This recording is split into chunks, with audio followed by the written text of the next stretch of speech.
Creative babble.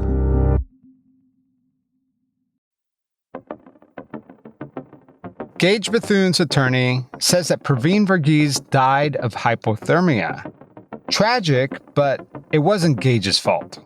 Regardless, ultimately, the jury was unmoved. The jury convicted Gaege Bethune of first-degree felony murder. Did the jury get it wrong? Why else would a judge overturn a verdict?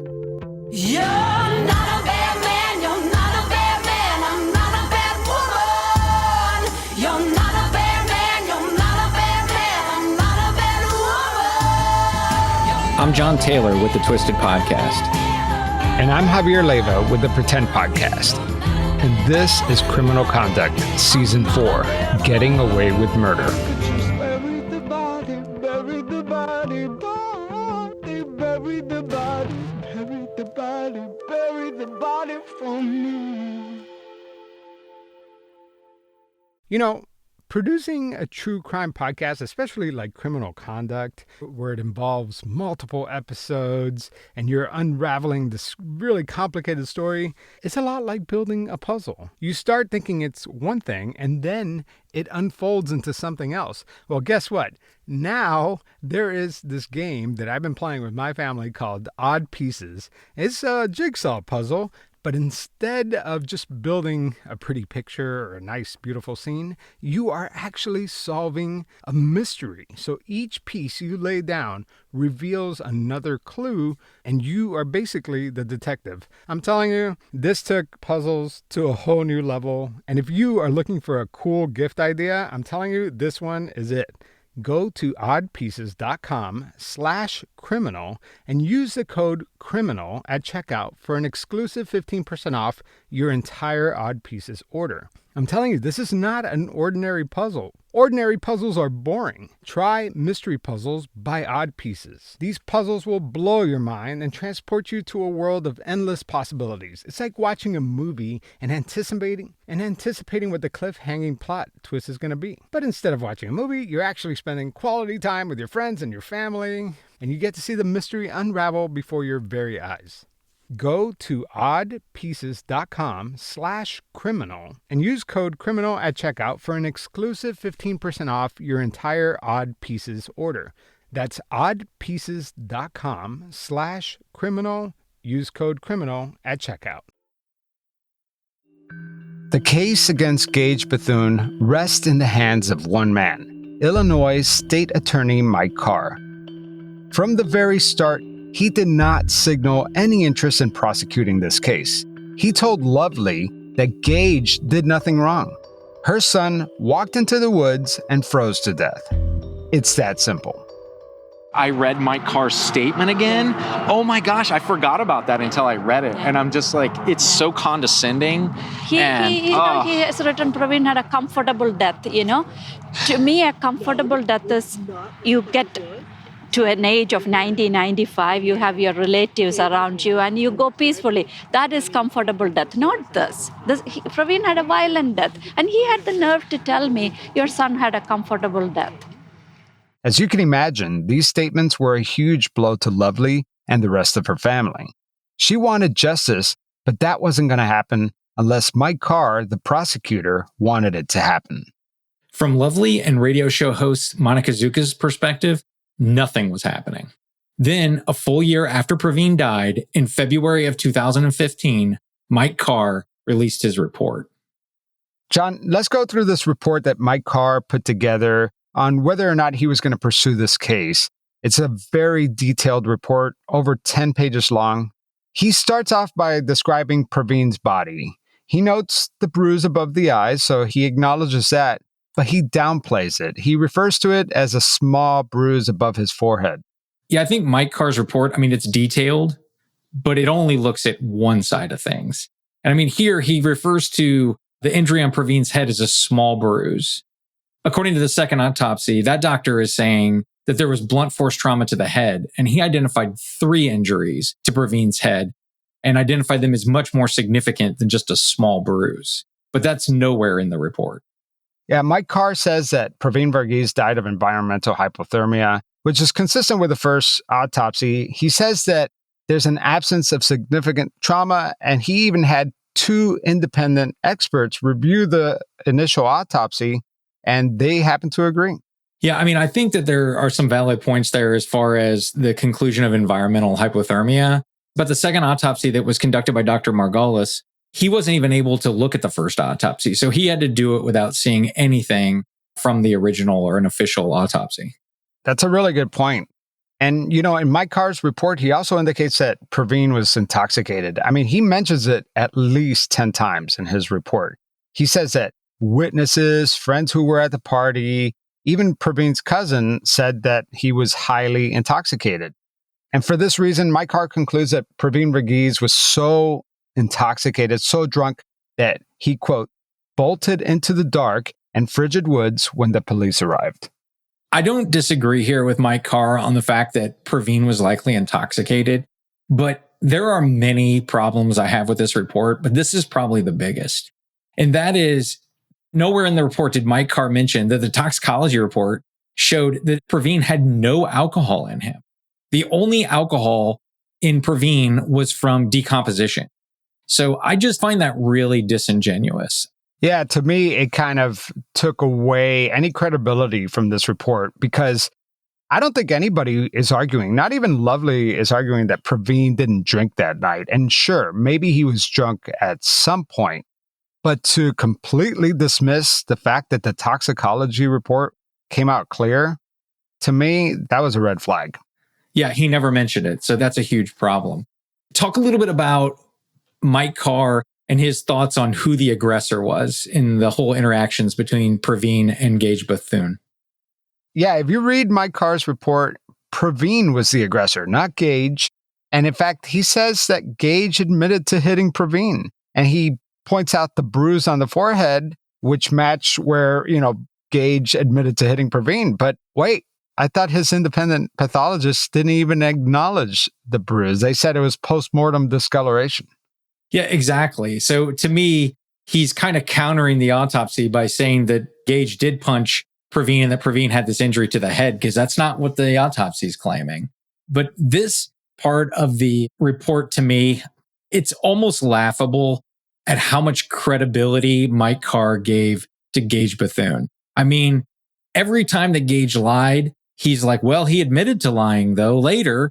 And he feels like anything and everything Gaege did just further validates how good of a witness and how reliable he is. And he even points out the fact that Gaege voluntarily came into the police to do an interview, which that somehow Mike Carr seemed to think made him look innocent, or that he's more likely innocent because he did that. But of course, everyone who talks to the police talks to them voluntarily. And many, many people will go into the police as a guilty person and thinking that they can outsmart or manipulate the police. Yeah, exactly. Like you said, he cites that Gaege voluntarily went to the police. He cites that Gaege admitted to the state trooper that he got into an altercation with some guy. And all this, adds up a legitimate story. Because if Gaege wouldn't have come to talk to the police, then they wouldn't have ultimately found his body. From Mike Carr's point of view, he was just a cooperating witness. And in fact, Mike Carr says, if Gaege were guilty, if he murdered Praveen on the side of the road, why would he have his hazard lights on, for the state trooper to be alerted to pull over and question him? A guilty person wouldn't put their hazard on. Yeah, and it's almost like Mike Carr has one theory as to what could have happened that didn't, and then he finds all the things that support that theory, like the hazard lights. We don't know what happened on the side of the road. We don't know the amount of time that Gaege took to plan this, or if he did plan it and how that worked. And Mike Carr says things like, you cannot disprove Gage's lie was legitimate and that his explanation was plausible. And it's like a word gymnastics that Mike Carr is doing to try to give credibility to Gage's statements. I'm not really sure where he was going. I mean, he's a prosecutor. He sounded like Gage's defense attorney. Yeah, exactly. What's really interesting about the report is that Mike Carr indicates that Gaege Bethune had no cuts or scratches, indicating that there's no way that he could have been in those woods. But my question is, did the trooper examine Gaege for any bruises or cuts? Yeah, because we've examined the trooper video. I mean, the entire video. So you can see all the interactions between the Illinois State Trooper and Gaege. And in no time did the trooper examine him. And even at some parts in the video, Gage's hands are in his pockets. So you wouldn't even know if his hands were bloody or there were bruises on his hands. And it's funny, you mentioned timing, right? In Mike Carr's head, he has a clear timeline of things. And he says that it would have been impossible for Gaege to commit the crime because, first of all, he directed the state trooper to where supposedly the crime was committed. But even if he did do this, he would not have time to knock him out, drag him to the woods where he was found, which was several yards, and then come back to the trooper in such a short amount of time. So in Mike Carr's head, this timeline is fixed. In the report, Mike Carr uses the word impossible. He says it would be impossible to convince 12 of 12 juries that Gaege intended to murder Praveen. And to me, I mean, one, impossible is not a legal term. Two is that later we know that a jury does convict Gaege, which just completely weakens the arguments and credibility of Mike Carr.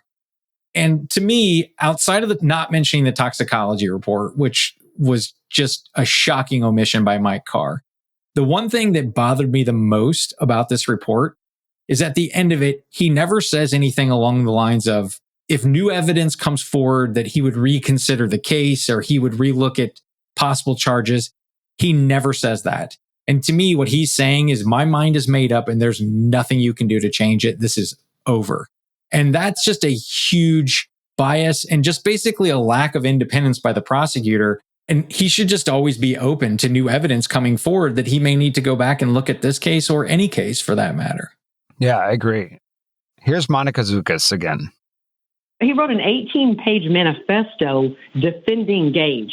That's what he did. And put it out to the public of why I'm not pressing charges. According to Mike Carr's report, Praveen was drunk and walked into the woods and froze to death. This 18-page, basically, Praveen's a fucking thief, piece of shit drug dealer, and this other guy didn't do anything wrong. Go about your business, bitch.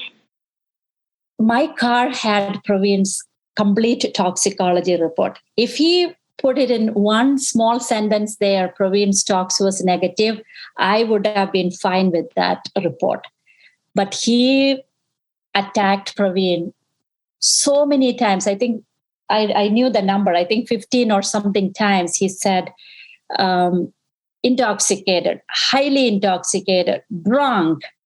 And in this report, he never even said, if new evidence comes forward that I would reconsider or look into the case further. He wrote this report as if there was nothing that could be said or done that would ever undo his belief that Praveen was drunk and died in the woods. Right. That's exactly what. And he told me one thing when I met with him personally.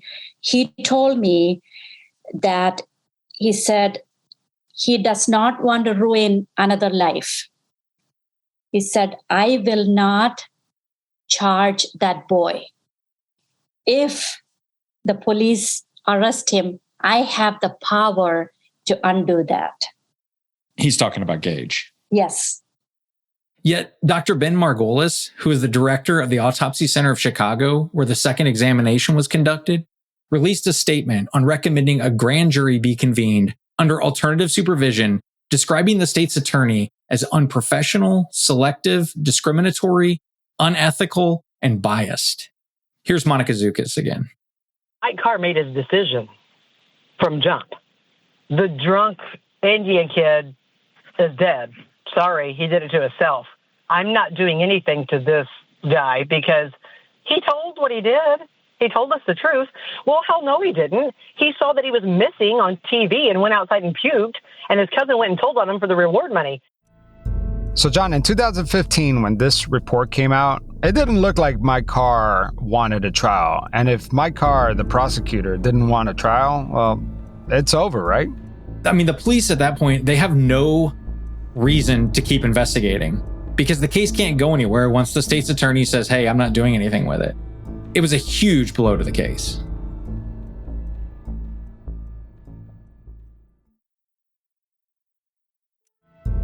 Days after Mike Carr released his report, he revealed that a grand jury met in secret from June through December of 2014. And according to Mike Carr, the grand jury did not find enough evidence to charge Gaege Bethune. No bill on first-degree murder, second-degree murder, involuntary manslaughter, or concealment of a homicidal death. The grand jury concurred with the autopsy. Praveen died from environmental hypothermia. Blunt force trauma was not the cause of death. I don't know if the general public knows how a grand jury works. The state's attorney has complete discretion to put 29 pieces of evidence in front of them or 2. I mean, you can manipulate it totally. I've heard so many people jokingly say as attorneys, you can indict a peanut butter and jelly sandwich if you want to. Things were looking bleak, with Mike Carr refusing to prosecute and the grand jury not finding sufficient evidence that a crime even occurred. Lovely and Monica were just running out of options. I mean, at this point, the case is closed because Mike Carr submitted his report. Yes. He said the grand jury didn't indict. It's over. It's over. So this whole time, you had your instincts, you had seen Praveen, but you had no records at this point. You didn't know what the police were doing, what Mike Carr was looking at. We had nothing. The only thing we had was the second autopsy. And every time I filed the FOIA, they deny it. It goes to Mike Carr for when I filed the FOIA, and he would deny it and say, open investigation. So after Mike Carr released his report, he released the autopsy reports, just the autopsy reports. But it was far from over. For more than a year, Monica and Lovely have been in the dark, going simply on intuition. With the case officially closed, they should have been able to get the police records. But despite countless attempts, the authorities denied the Varghese family access to the case records. When I filed FOIA, they sent me a box of newspaper articles. And when we went to the city council, I took that box and I said, I filed for FOIA. This is what your police department sent us, newspaper articles. I said, since when newspaper articles became police reports? I've lost track of how many actions you've taken that have upset people in positions of authority in Carbondale. But so you and Monica decided to go to city council to try to get the records. Any other citizens' comments? Yes, ma'am.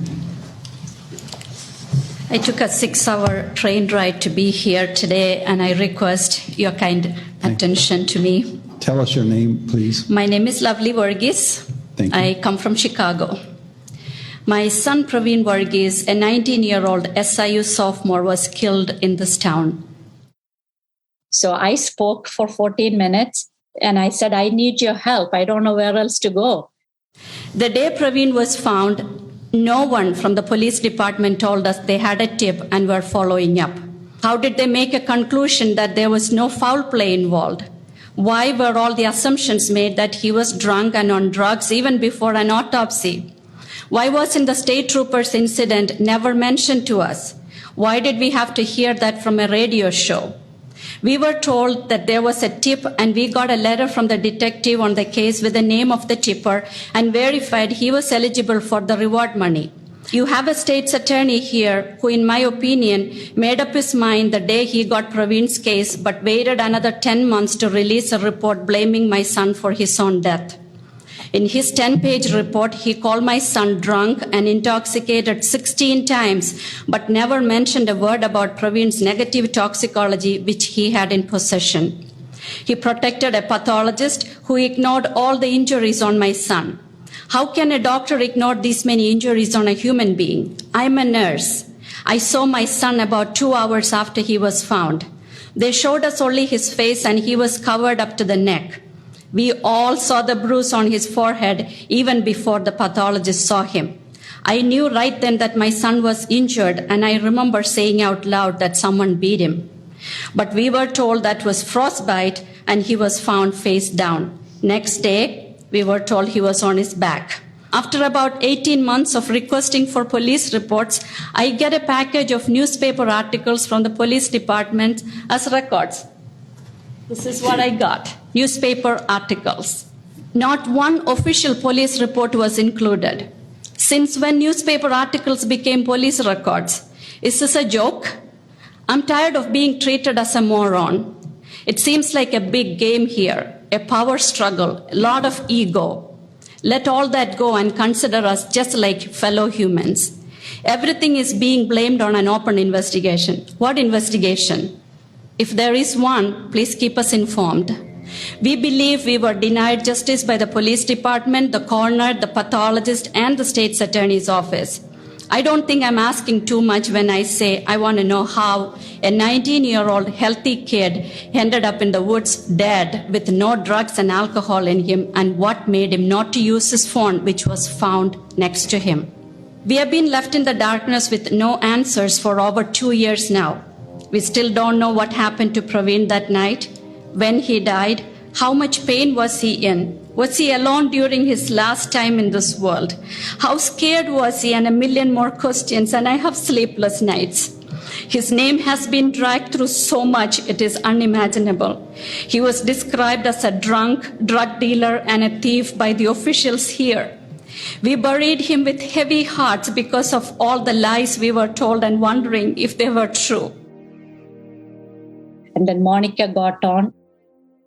Monica Zukas. I'm a friend of Lovely. I just want to show you a few images of what we're being told here are not injuries. She took this big pictures of Praveen's injuries, showed it to every single one of them. A couple of the council members didn't even want to look at it. The next one, I apologize for how gruesome it is, and if you can't look, you can't look, but this is the incision into the bruise on the right forearm, and it shows that the bruise itself was so deep, the muscle is bruised, and the doctor incised all the way down to the bone, and it was bruised down to the bone. One lady left, she couldn't take it, and one was sitting there crying. And after that, the mayor did not speak to me. He left. And a few days later, the city manager emailed me and he said, we would like to set up a meeting with you. So my husband and I went, and I took Monica with me. When we got to the parking lot, we saw the police chief and another police officer take out these boxes out of their trunk. And I told Monica, I said, I think we are getting reports. So when you went to the city council meeting, the police, the prosecutors, everybody's saying drunk, died of hypothermia. Yep. And you and Monica got up in front of the city council for Carbondale and showed pictures. Here are the injuries that Praveen had on his body, which they had never seen. And so this is kind of a total game changer as far as now they're seeing what you've seen, and now they have to question the official thing. Even if they're not going to publicly say it, they know that there's something going on. Right. The state's attorney, Mike Carr, refused to prosecute, and the grand jury concluded that there was no crime. But now, Lovely and Monica had all the police records in their hands. And what's inside the boxes is going to change the course of this investigation. That's next time on Criminal Conduct.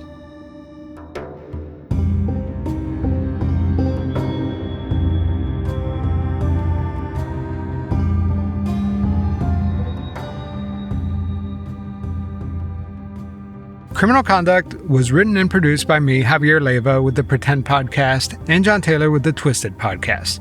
Punit Shenoy with the Podcast Pundits helped us with the production and editing on this series. If you want to binge the entire series, all 9 episodes, check out the link in the show notes. It will take you to the Criminal Conduct Patreon page. The episodes are also available on Pretend Plus on Apple Podcasts. Our theme music was written and produced by Ruby Rose Fox. Of course, follow us on social media. We are at CriminalCon on Facebook, Twitter, Instagram. All right, we'll talk next week.